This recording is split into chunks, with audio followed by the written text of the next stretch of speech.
So welcome to this week's call for the Winds of Spirit book study. We're talking about chapter 2, and I'm Brigid Hopkins, and welcome. What I would like to do first is just bring all of us together because we're in so many different places in the world, and I just would like to join our energy a little closer. If you're driving, you don't have to close your eyes. Keep your eyes on the road, please, and just know that your intention matters as much as your presence. So we'll just take a moment to close our eyes, or not, and just become very aware of what's happening in this moment for you. Noticing your breath coming in the base of your nose and where it's traveling to in your body. Does it make it all the way to your abdomen? And there's no need to change anything. We're just noticing. We're becoming the observer of ourselves.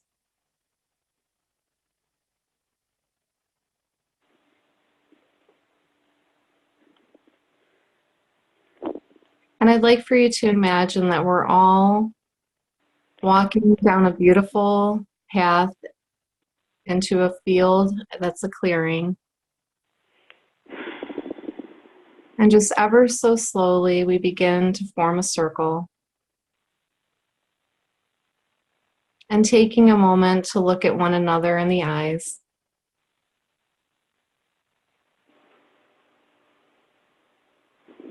Setting our intention for this call today.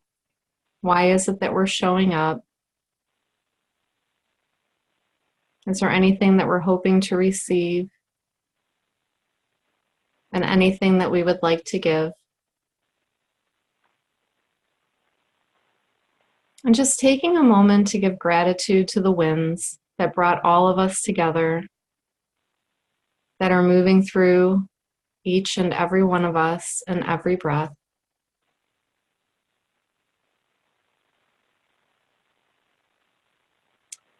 And I welcome you back to this moment. So welcome, everyone. Chapter 2, how's it treating you? As always, I like to just give a few little reminders. I come prepared. I have questions and a few things to throw into the pot, but this is a community, which means that it's a we effort. And so I love hearing from everyone else what you're experiencing, what came up for you, maybe something that really stood out for you. And, being mindful that there are a lot of us on the call. So taking 1 to 2 minutes maybe, or just a few words, whatever you're most comfortable with. But please know that your input matters a lot to this conversation, and it's more than welcome. So, the first thing that stood out to me as I started reading chapter 2 was this quote. And she said, "The best way to live in a state of harmony is to feed your soul the divine energy of the wind." And that really struck me. Hold on, I see a hand up here. Kelly, do you have a question? No, I was going to make a comment, but I'll wait till you're done. Okay, yeah, go ahead. Oh, in regards to chapter 2, it's just really nice to reflect on things I've known, and now that it's coming to fruition as to why and how. One of the sentences in there was, "As you become familiar with your unique energy, you can summon a wind goddess or god of your own choosing for healing." I didn't realize that there were so many more. I'm looking at the shamanic area. I know everything's connected, but it's just amazing how things come to me, whether it be you or the book or whatever. It just consolidates and confirms what I've been doing all my life. It's now nice to have an answer or a reason why things are happening to me. Yeah. I'm done. Well, I understand that I'm very familiar with that. It's like, I always call it the icebergs, like there are just these kind of big moving pieces, and we're aware of them and we've interacted with them, and then they just start to slowly come together. And it's a nice point of foundation for a while until things get a little more in motion again. And even though we're moving the whole time, right? We're never really stagnant. So, yeah. True. Yeah, thanks for adding that, Kelly. And since I'm new on this, I'm using my phone for the vocal part, but I'm using my screen on my computer. How do I get the little hand to go away? That's okay. I'll take care of that in a few minutes. That's one of the things is that since I'm doing the call and, I'm just going to do my best to try to take care of each moving piece as we're talking about that at a time. Okay, great. Learning all the time. Me too, dear. No problem. So back to that state of harmony. One of the things that I was thinking about is what element have you most engaged with when you're feeling out of harmony to this point? I know that we're all here to learn about the winds, but what is your preferred element that you're used to working with? I can speak. Yeah. My preferred element is earth. I love rocks and crystals. Spent the past couple days just handling them, going through them. I get a lot of peace and tranquility from that. That's cool. And aren't some of the crystals, I don't know a ton about crystals, but some of them are different elements of their own. Is that right? Like they have storm energy or water? Correct. Yes. Yeah. So which ones have you been working with wind crystals? I don't specifically know any wind crystals. Okay. I have an idea, but I don't want to say because I'm not an authority on the subject. I don't want to put out information that's wrong. Yeah. Cool. I get that. Anyone else like to share? I like nature, all of it. Me too. Nigel here. I've definitely worked with the wind before. Kind of used it to humble myself in situations that seem overwhelming. I remember a lot of experiences in college, especially just find myself overwhelmed at a party or some situation going on in my life, and I'd go out to the ninth hole on the golf course and just lay on my back and watch like low-level clouds just like stream over the campus. And just kind of put everything in perspective, I guess. Very cool. Yeah. Thank you. Yeah. I love to watch the clouds. Yeah, me too. I always say they're so they're what bring the wind to life. Like we're really aware that the wind is there, but then you can actually see it and watch its characteristics. And I just think it's a lot of fun. Yeah, it's a big reason why I'm in the wind energy industry. Is seeing the kinetic, the ineffable become kinetic. Yeah. Thanks for the shares that you've posted about the wind energy. It's very interesting. Yeah, it's growing fast. That's for sure. Thankful for that.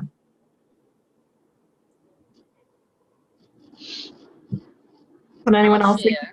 Yeah, go ahead. I'm just gonna say that this is Kerry. Earth has always been my go-to, but dipping into all the elements. But since working with the wind, it's funny because I'm really pulled a lot towards water this year, but I think it's interesting because my sense of air is it's not always dry. I mean, there's moisture in the air. So I wasn't really putting that together of why water's been really healing for me, but I'm wondering if there's a connection there. As I'm sitting here thinking about it now. So something to reflect on. The wind moves water. The wind moves earth. The wind also moves water. especially Yeah. with the hurricane that's coming too. The wind feeds itself off of like the warm water, and I'm just sitting here thinking of that now about that relationship. Hmm. Yeah, and I live right by Lake Erie. For those of you that are new to the call, I'm in Cleveland, Ohio, and this past spring we had this really wicked storm come through, and my husband came and got me. He's like, "Don't you like to work with the wind?" And I'm like, "Yeah, when it's not Get dangerous." out there in the storm. Yeah. I mean, I don't know how long I'm going to make it standing out there. But I had a very distinct download that the winds were coming to help heal the lake, because we have a lot of, there's some type of mussel. I can't remember the name of them right now. And sure enough, so the storm came through. The next 2 days I went down to the lake, and then there was a big washing up of all of those mussels, and then also this invasive fish. And I thought, wow, that was really a gift. I mean, it was intense and there was a lot of sacrifice, but it's also to help restore balance. And so that was really cool to have that experience and be awake for it, to notice it all happening and listen and engage with it during that time. So yeah, the wind and the water definitely have a nice relationship happening for sure. Anyone else? I'll go. Can you hear me? Yeah. I've always been connected to water. I grew up on a small lake in the country, and I would go sit on my dock, and I think that helped get me through childhood. But I live 2.5 hours south of Lake Superior, another great lake. And I totally love it up there. And it's just, I can feel a connection to the land, but to the lake, there's something really powerful about that connection up there. And when I'm up there, all I think of is, I love it, I love it, I love it. And I love that you love it, Yeah, yeah, it's phenomenal. Mm-hmm. Yeah, thank you. For those of you who are joining, I was just sharing that on page 30 in chapter 2, one of the first things that jumped out for me was the statement, the best way to live in a state of harmony is to feed your soul the divine energy of the wind. And so we were just going around in the circle and sharing which element we've most turned to when we're feeling out of harmony.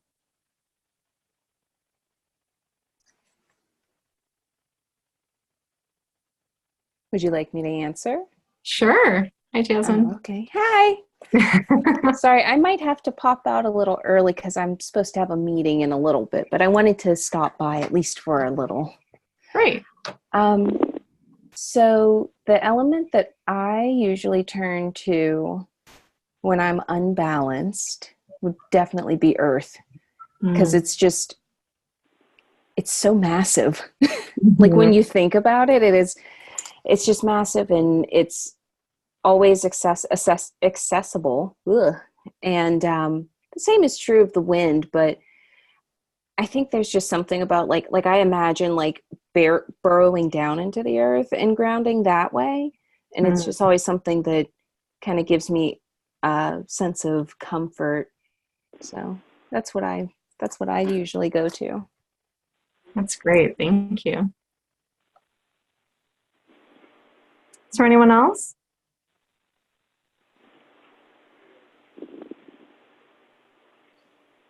Yeah, I'll go. I'm going to say fire. I've used fire quite a bit for balancing and harmonizing, and when there's too much earth puts out fire, and so sometimes when I'm heavy feeling with earth, I will fire will be something that I use. Or if I'm feeling too locked down emotionally in that water, I'll go to fire. Different ways I've used fire. Yeah, I'm a fire girl too. I love fire. fire was my preferred element for a long time, and then water came in and really woke me up in a whole new way. And then, of course, the winds. But yeah, fire for me helps to burn off a lot. So I appreciate that. Thank you. And I see that Renee joined us. Renee, would you like to jump in? Hi, I'm driving, so I've been listening. Which element? I looked at your questions, but then I didn't think about them again. So for those of you who know, I'm traveling tomorrow, so I'm like running around town like a crazy woman. So one of the things that I noticed today when I've been running around nonstop was that somebody said, "You never pulled a wind card for me." And so I said, "Well, I carry a wind whistle in my purse." And so when I stopped and I blew the wind whistle for the two of them, it brought me back to my own center. Mm. So I guess in keeping with the work that I'm doing, it probably, I would say the wind and the earth, although I do really like the water as well. Like I like going back to Cape Cod, I kind of grew up in that area. So Provincetown always held a magic for me about with the water and the wind. So I guess being a Libra, I think I'd probably like to be a little more balanced with all of my elements. Mm-hmm. Yeah. Great. And is there anything that you wanted to throw in about chapter 2? I know that you're driving, so.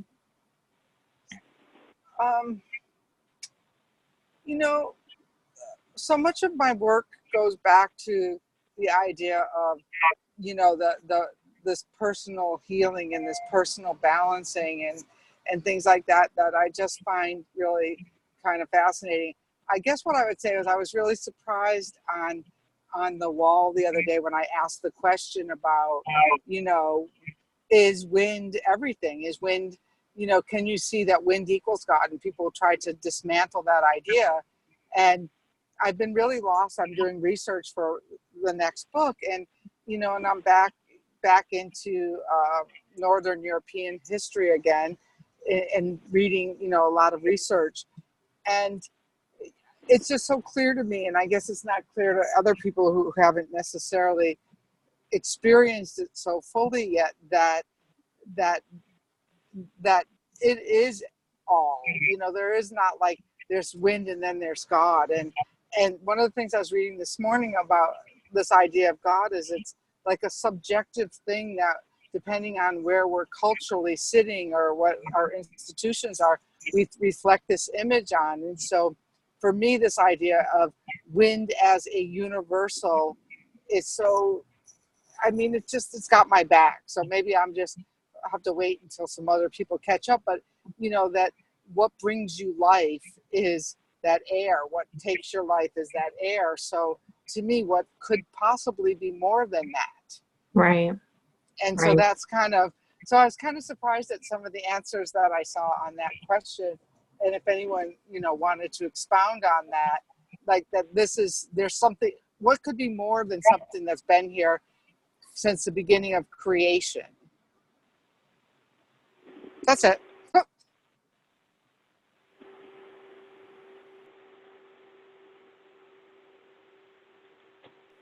Well, it's funny because I saw that question and it kind of made me stop and think for a minute, because on one of our other calls a long time ago, I had shared a story that it wasn't my own. I was watching a nature channel and they were sharing about how the wind, and this might be triggering for some people. So I just want to give a little trigger warning that right now with what's happening in the Amazon, there's a lot of conversation that the Amazon produces all of the oxygen in the world.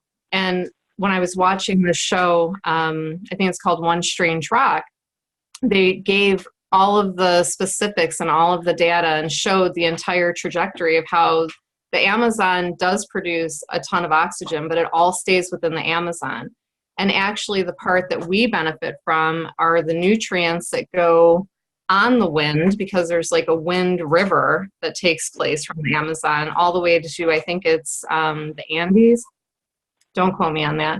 And then those nutrients go down the rocks into the ocean and feed the diatoms. And the diatoms then give oxygen, and that's what we breathe. And I thought, when you think about what God means to a lot of people, for me, I'm still working through that because I was raised with a certain tradition in our family. But when I think about, like, what would I want my God to be? It would be the bringer of all life, right? And so, yeah, I mean, it makes sense to me when I think about that fine balance. I mean, it's so fine that that's the wind. And it might be an abstract thought to think of the wind as a God or the God, but it is the bringer of life. And so for me, like, that's what I would want my God to be, Yeah. And that's a long debate, that's for sure. It's like, leave it to Renee to throw in the hardest question. I just want to know what keeps harmony in people's lives. Anyone else want to share their thoughts about that? I've had the experience recently of the wind as Reiki, and it's been coming through so strongly, and that is universal life force energy. But listening to Renee's, I saw that question and I had an answer typed up, but I couldn't really articulate how I wanted to explain it in like typing, and it really does cause you to pause. And but to me, when I was listening to that, it is just so huge of a concept. But when you talk about isolating, our whole life is dependent on the Amazon, like it's you know what I mean, that whole question. I have this part of me that buys into that, but I have a part of me that says, wait a minute, like, this earth is huge, and it's been here, and the winds have been here, and there is a lot that our human mind wants to answer, but it can only be answered by spirit. And that's a huge leap that is hard for people to take. Mm-hmm. Because science matters, but spirit matters, and there's something in the middle that needs to be integrated. And that's where the answer is, like they say, the answer is blowing in the wind. That's just, I don't know.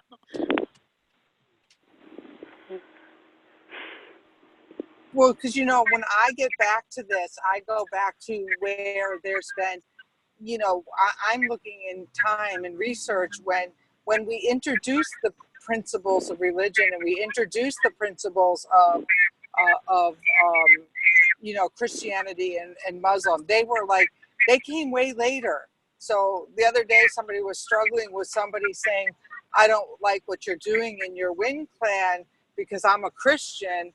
I'm thinking, well, Christians it's like the natives in the U.S. Okay, you can stay, but this came a lot later than our belief in nature and our belief in something bigger than ourselves and something grander than ourselves. Those concepts of institutionalized, organized worship were latecomers to the party. And so if it's just as simple as, and a lot of my research right now is going back to what was going on before that. What were the magical formulas that, if we could only remember and start to use now, would be practical and beneficial to help us get through this time of chaos?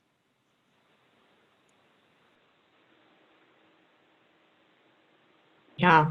And I think that, like, you really hit the sweet spot for me, Renee, is like, what will help us to get through these times of chaos? Like, what are we believing in, and what are we intending and imagining for the future? I think in a lot of that research, I don't know if they call it myth or how they actually refer to it, but a lot of it was imagination. Not all was experiential, right? You believed in something greater than yourself. You saw maybe some evidence of your belief, and that's what you banked on.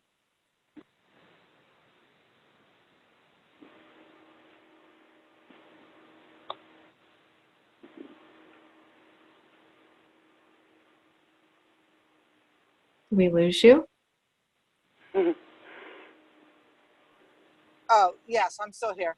So, did you hear me say any bit? No, I didn't. Oh, so what I'm understanding is that we can build our power, our individual power, using these old techniques so that we can help be agents of positive change, because that's where we are, and the winds are blowing, the hurricanes are starting, and so this is really where we are in time. So we can't shift where we are in time, but we can shift our power and our relationship to these times in order to better navigate them. Mm-hmm. Yeah. That's all from me. Yeah. And Thank you. I think the wind offers an opportunity for play, and not just in sports. I've done some research into the history of wind devices, going back before wind was used for grinding grain or energy in any form. And as far as I can tell, one of the earliest wind devices was a wind-powered organ from the Greeks. I want to say around 2300 BC. And yeah, I mean, it just goes to show you the first thought that someone had, when harnessing the wind was to make music. It's kind of an incredible thought. They weren't trying to use it for any productive, in terms of an economic engine. They weren't trying to harness it for that. I wanted to jump back to the discussion on nutrients and the Amazon. There's a section in Heaven's Breath, Lyle Watson's book, where he discusses that this concept of spherics, which I'm remembering correctly, are charged particles that are basically circulated on the wind, that some have theorized can actually change the moods of populations when they encounter them. It's kind of an interesting concept. So it's basically, a wind will come with a certain energy and a certain electricity to it. Mm-hmm. Absolutely, and Harp is doing a lot of experimentations with that, which is like a whole other conversation, which is exciting. I'm glad we're having this conversation, because I just think this is like a magic alchemy that's really been overlooked for eons, that we have access to. And I'm glad you're here in this group, because I love how you're working with the wind too. Thanks. Have a beer. Yeah, it's very exciting. Thank you for sharing that, Nigel.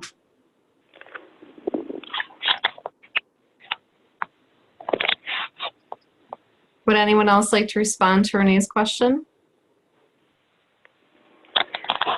I don't think I heard Renee's question, because I was maybe 20 minutes late trying to find you guys. This is Cheryl. Hi, Cheryl. Renee Hi. was mentioning the post that she had put on our group wall, asking about our relationship. What are our thoughts about the wind and God? Like, how? Renee, can you ask the question more specifically? I don't want to paraphrase it, because it'll take away from it. In the book, I talk about that, before religion, God was wind. Mm-hmm. And then all of a sudden we reconceptualized it into the Holy Spirit, Ruach, Nirvana, all of these things are wind. And so if we went back to the essential piece of wind, does God equal wind? Is it, is that a face of spirit that you could live with and put your faith into? For me, I would say absolutely yes. Based on my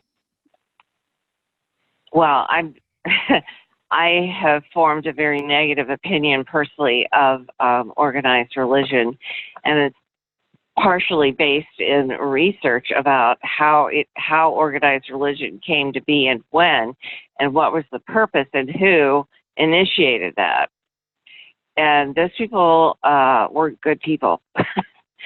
So for me, I guess I would think of the wind as part of the creator, as a very powerful part of the creator, but not all of who the creator is. If that makes sense. Sure does. Yeah. Thank you. What? Well, and a lot of, for me, it's like, is it the creator, like that we made a noun out of creator instead of looking at creation?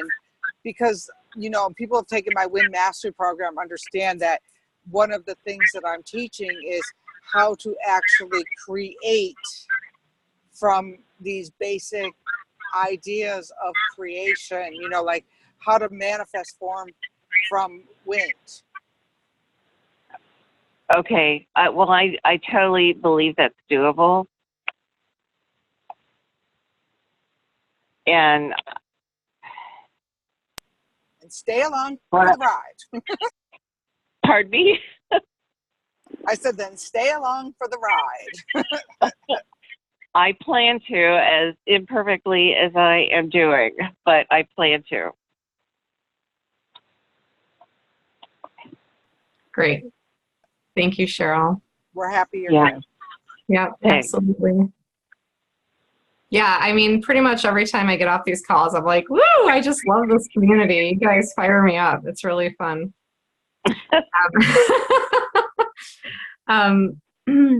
One of the things, too, that I thought was really interesting, let's see here. So, again, on page 30, you can tell that I really hung out for a long time on page 30 because it was so juicy. There was so much happening in that, you know, those few pages on both sides of 30 to 31.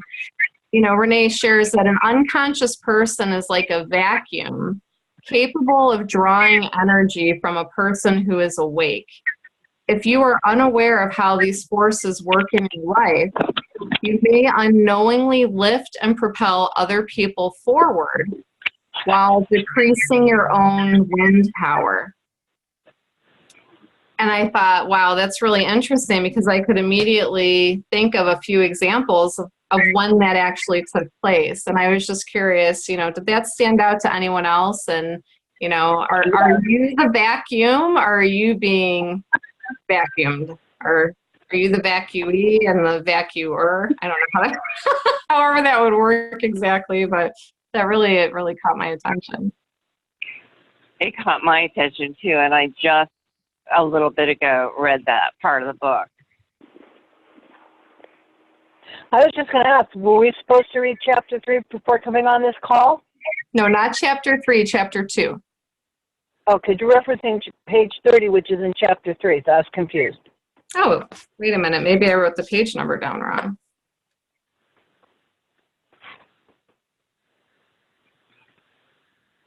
Oh, yeah, you're right. Hold on here.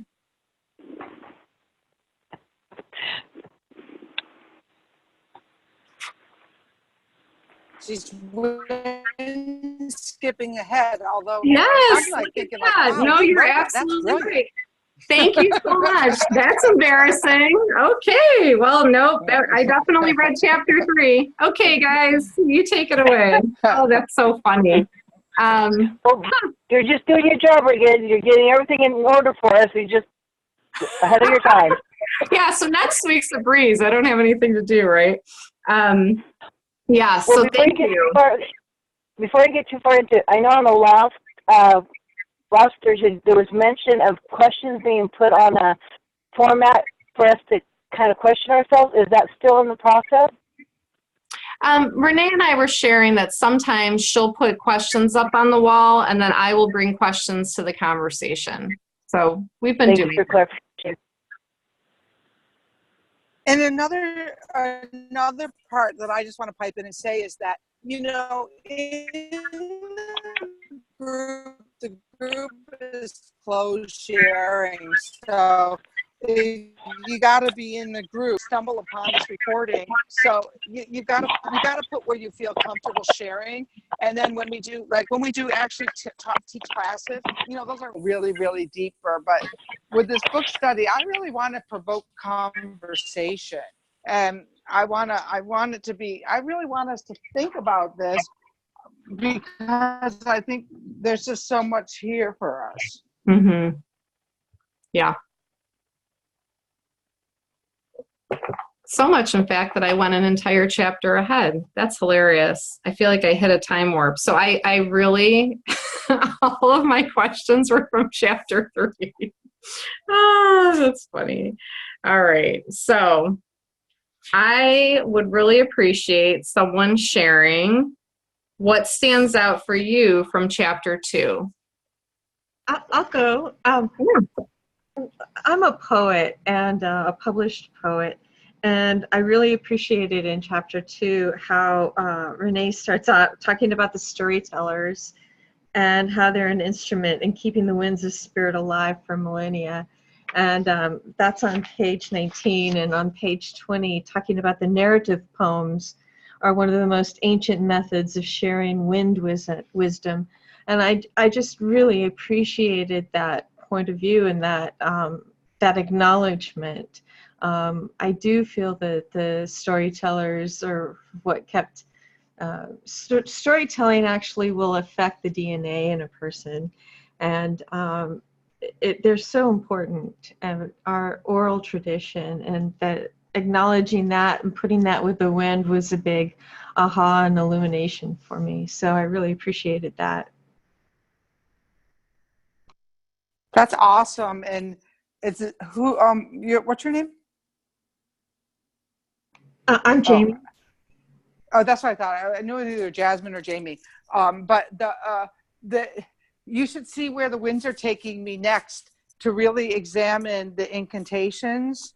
And Yes. Yeah. And so I'm heading there with really learning how, and it's going to be part of my Shift Network classes later fall, is one of the parts, and actually into the new book, is learning how to put words into the wind that are going to, the more powerful you are, the more powerful your words are, that are going to be really effective tools.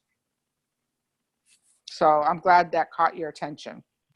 I'm really glad that you're going in that direction. The wind's taking you in that direction. They really are. I swear to God, they're taking me there. I had no clue. And then, my editor goes, I hope you're not heading to witchcraft. And they're like, oh no, this is before that too.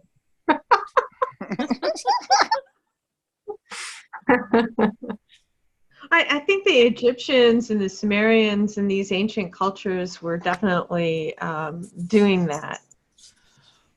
Yeah, and there's people who've been studying it, and so I'm like, I've learned so much even since I wrote this book, that about the importance of the mythologies and the winds that selected to come to teach us. So I mean, it's just really, like I said, there's like, I can look around this group here, and there's so many of you who are going to be bringing this work further into the world. It's really exciting.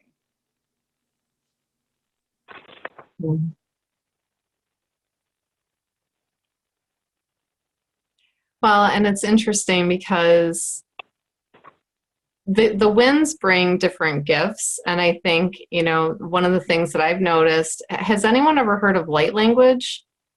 Yeah.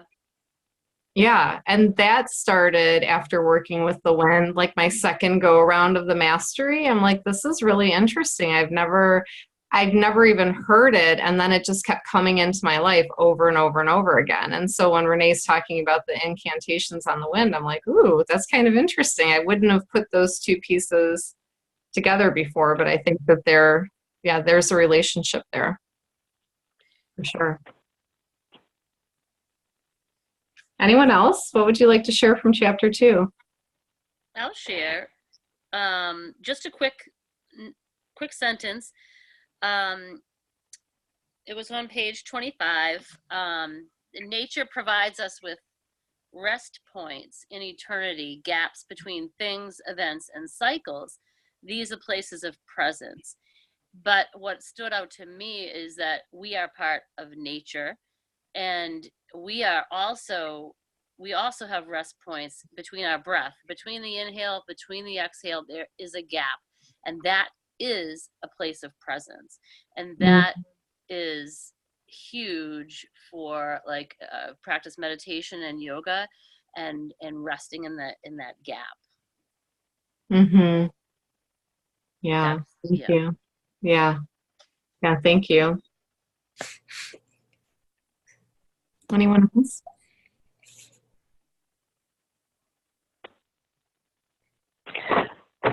This is Kelly. Just reading chapter 2, and with all the things that are going on in my life right now, every point that was bolded in that chapter came to fruition yesterday. I had to go to court with my son in regards to his children and his ex-wife, and I did a lot of praying to the winds and the other gods and everything else, and that actually turned out very well as opposed to what it could have been. So I really enjoy getting to know the wind a lot better. Yeah, that's great. Thank you, Kelly.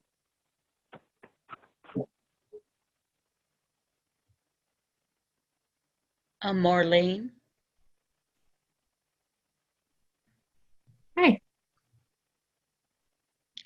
What I would like to share is something that in chapter 2 that stood out for me was the subtitle "Go with the Flow." I thought about that, and I just tried to like go with the flow, your mind, your body, with whatever challenge you're having. Past couple of days have been pretty challenging for me, and I thought if I resisted this, the challenge will stay longer, linger longer, perhaps even fester. So just by going with the flow, sink into it, and that is, it's not a strong, fierce wind, but it's a gentle wind.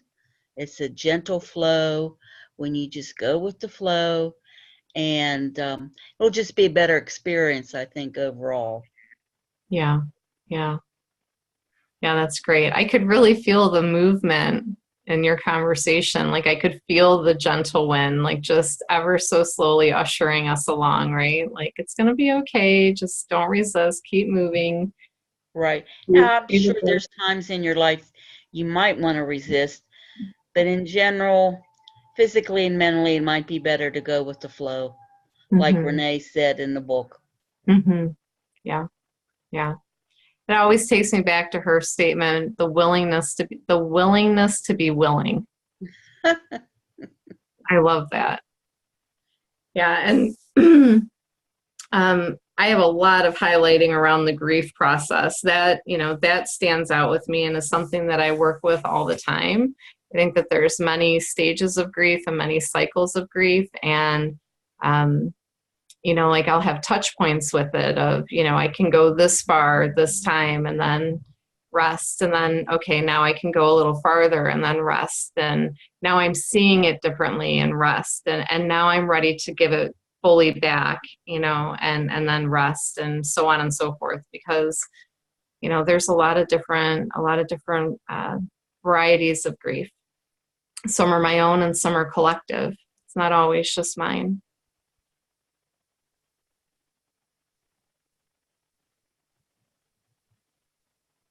Anyone else? Paula here. I really liked the bottom of page 20, the top of page 21. To me, it's sort of like the only requirement for membership.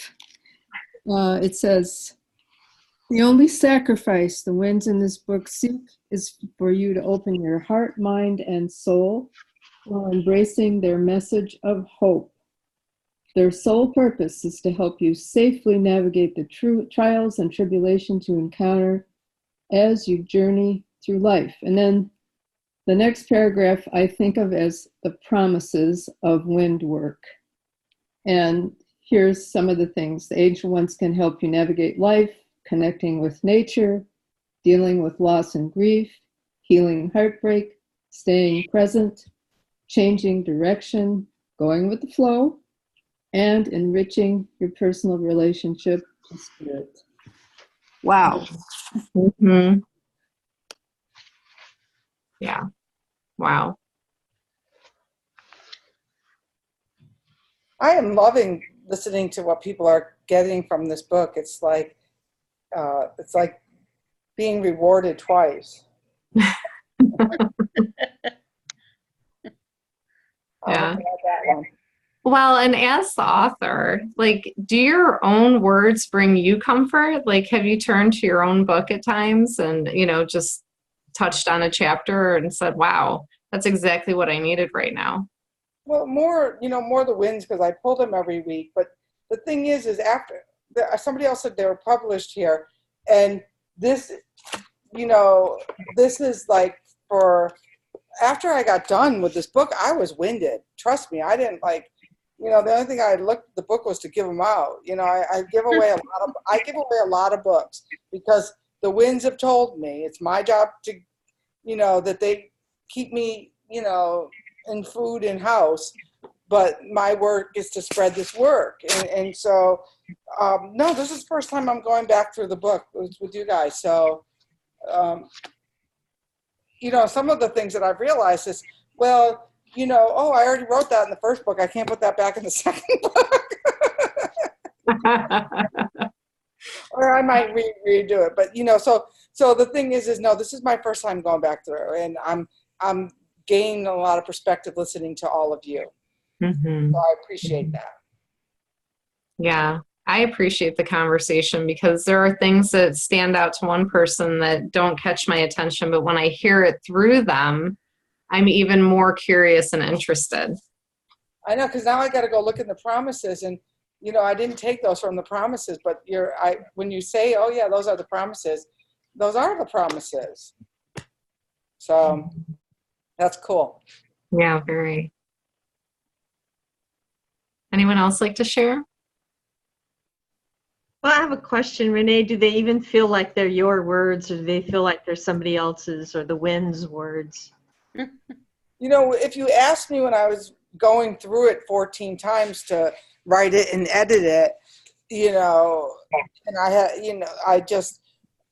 I was there, but now 2 years later, it's like they have their own life, which it doesn't feel like it has any relationship to all of those 5 years that I was struggling to get these words into some kind of order. So that's kind of an interesting experience too, is to see how they came together, and I had, Raven, who's on the wall sometimes, not this wall, but, he made sense out of my words, and then, I got him, and then they went to England, and I don't know why they had to touch into England, because she wasn't we didn't really connect as an editor, and then it came back to me, and I had to re-edit it, and then it went back to the developmental editor.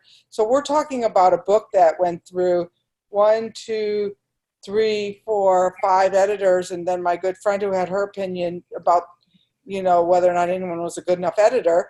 And so we're talking about a lot of editors hit this book, 6, 7, 8, and that's a lot. So, but then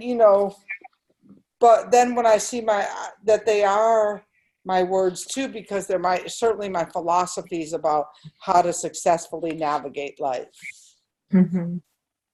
But I'm surprised where the wind's taking me next. I'll tell you this: it's like I wrote one thing, and it's in the research where I'm at wasn't even on my radar. A little hint. The incantations. Oh, yeah. Okay. I've been lost this week, and I booked the flight to Germany next year, and then all of a sudden now I'm in northern mythology and trying to understand Ilmarion, the Finnish wind. Mm-hmm. There's a whole part of him that I didn't even get. And I have to go back and look, but he created the vault of heaven. And so there's some places that he's a god and some places he's a craftsman.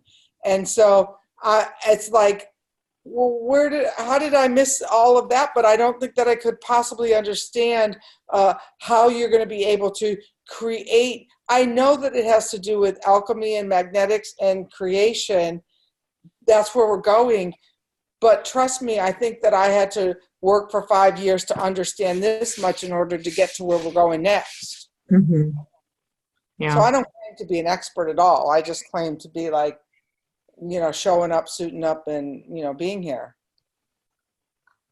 Well, and what I appreciate is that it's been 5 years of not only doing the work, but doing all of the research for the book. And, and you're still saying I'm not the expert. So anyone that's new to the work, new to the book, new to the community, it's like we're all still in the developmental phase of understanding how it lives in us, how it moves through us. It's very individualized. And then there are these collective experiences too. And what I was realizing today was that the way that, like, and I'm not picking on Christianity because I don't have the negative spin on it that a lot of people do. I like my Christian friends. That I believe that the way Christianity was spread wasn't like overnight. Like the wind isn't going to come in overnight and change the world and the landscape. But what happens to me is that the mythology is no longer working, and so we're in this time of not knowing where our awe and wonder went to, and so we're like navigating our sailboats in the dark.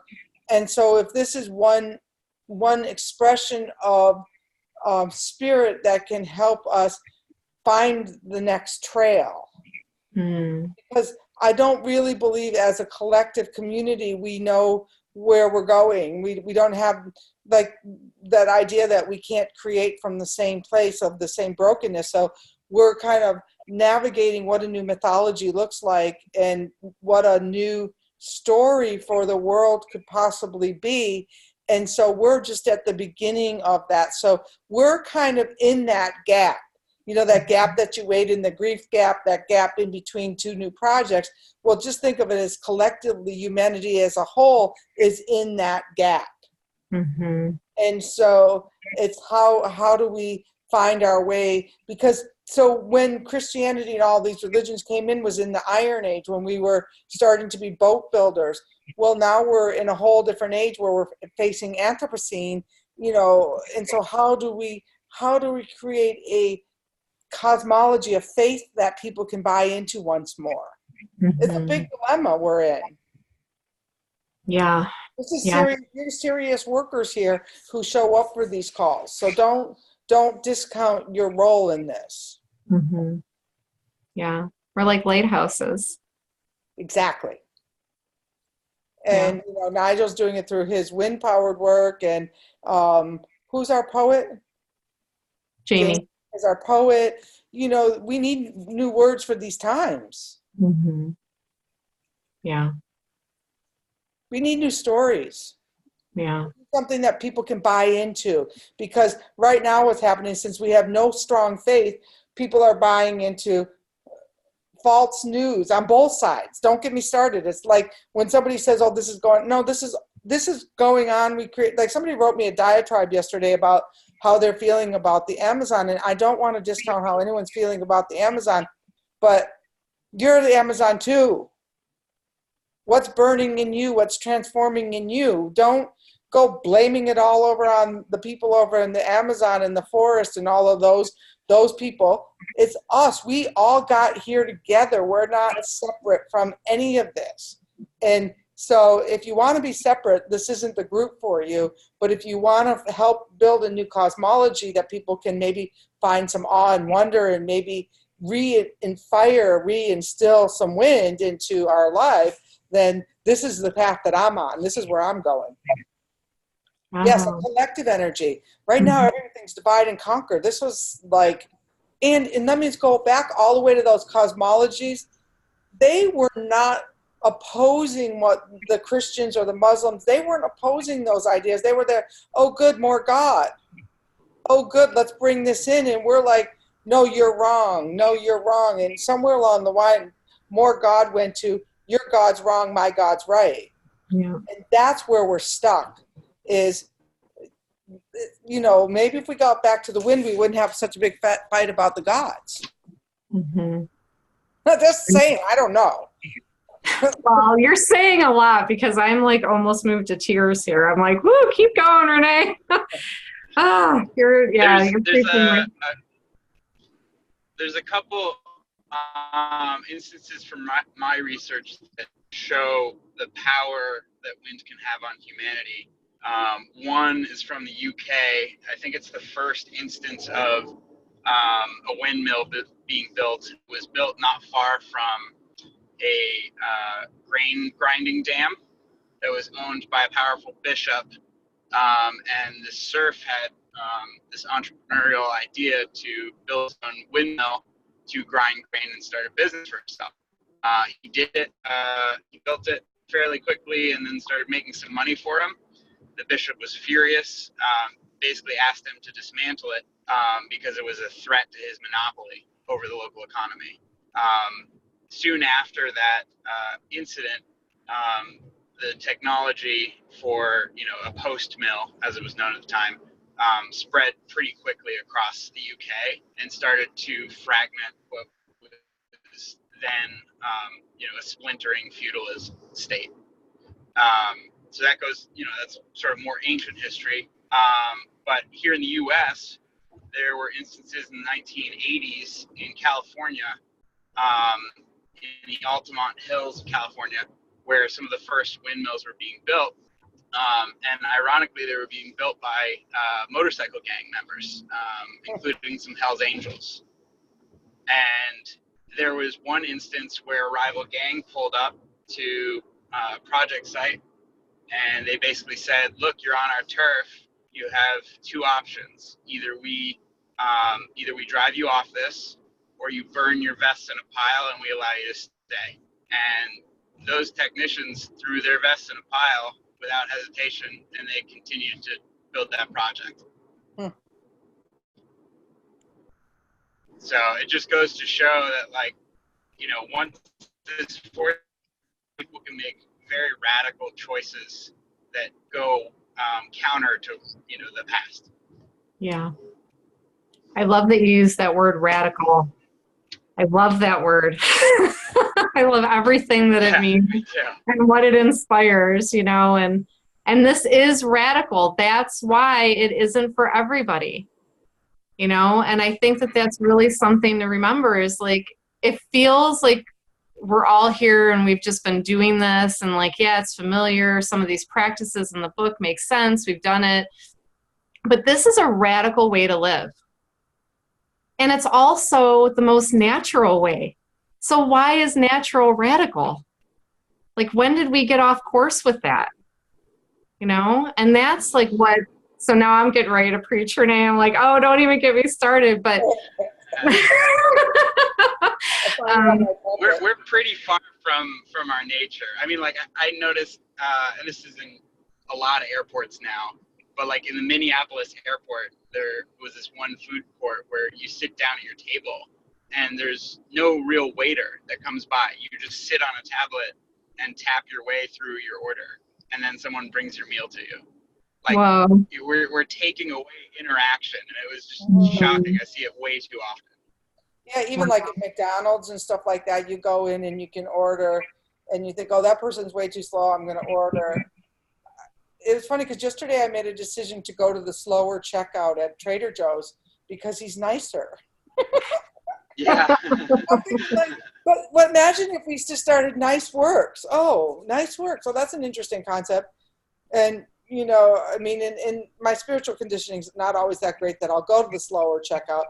But now I like him, The other guy used to talk recipes. So, I mean, it's just kind of this crazy idea that we have eliminated ourselves from, connection with other people.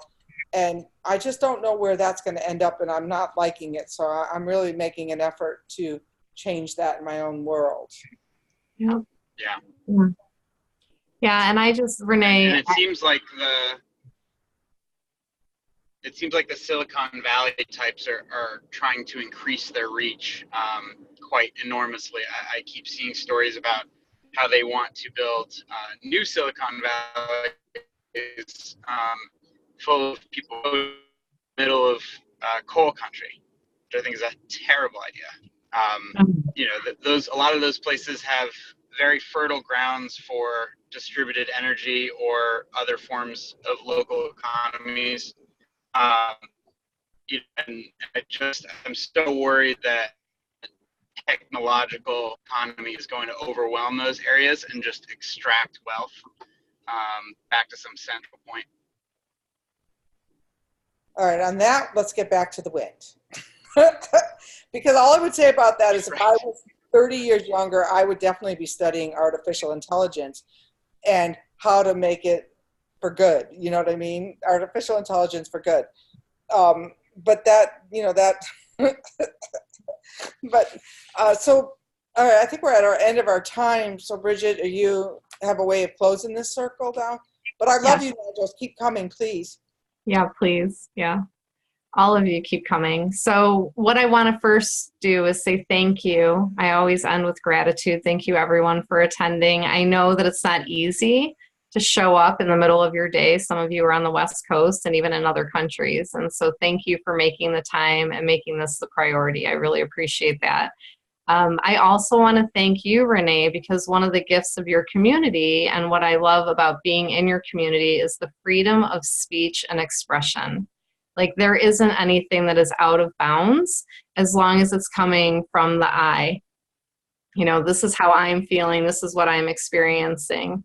You know, and that's a gift. It really is. Like even to just bring up the word God in this conversation can be quite difficult for some people, and the freedom for it to just flow in the way that it needed to. So thank you for that, and stopping your day while you're getting ready to travel, you know. So just, you know, we started this being in a circle, and I would just ever so gently encourage each of us to begin to walk out of the circle, but leaving the circle with gratitude, leaving the circle with the awareness that you matter here and you bring a lot. And I want to thank you for that. The winds thank you too. So let's keep being radical, friends. Let's do it.